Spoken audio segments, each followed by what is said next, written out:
Christchurch, une inspiration lugubre, celle d'Anders Behring Breivik. Le 22 juillet 2011, l'extrémiste droite norvégien procède méthodiquement. Il fait d'abord exploser une bombe contre le siège du gouvernement à Oslo. Puis, sur l'île d'Utøya, il ouvre le feu sur un rassemblement de jeunes. Une folie meurtrière qui se termine avec la mort de 77 personnes.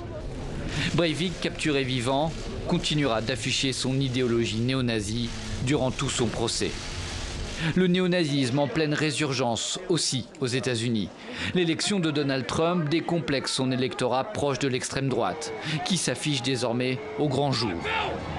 Le 12 août 2017, Charlottesville, au sud des États-Unis, devient l'épicentre de tensions. Ku Klux Klan, néo-nazis, suprémacistes blancs se confrontent au mouvement antiraciste. Des heurts qui mèneront au drame lorsque James Field, militant d'extrême droite, fonce sur la foule. Il blesse 19 personnes et tue une manifestante de 32 ans. La montée de l'extrême droite, le Canada n'y échappe pas. Je vous dirais au Québec, on parle d'entre 20 et 25 groupes d'extrême droite qui ont été recensés et environ entre 150 et 200 membres.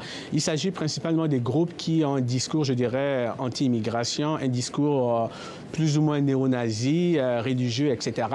En fait, c'est des discours qui tournent autour de la question à la fois identitaire, mais surtout de la question de l'immigration. Le 29 janvier 2017, Alexandre Bissonnette, 40 ans, ouvre le feu dans une mosquée de Québec.